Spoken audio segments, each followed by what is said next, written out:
What's up guys, Willem here, and today on Tutorial Time I'm going to be showing you how to change your background image. Now currently my background image is Darth Vader. Now I might want to change this, and I think I'm going to change this to Jon Snow. So what I need to do is right click anywhere on the desktop. Now click down at the very bottom where it says Personalize. It'll bring up a menu for you right here.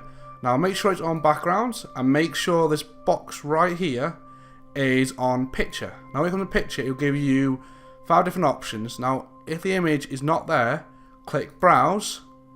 Now scroll down or search through the menu bars wherever your image is stored. So for example, my image was already on the desktop for me, or no, it's right here. So I click the image right there, click choose image, automatically change the background, and just to make sure it has changed, come off it, and there you go.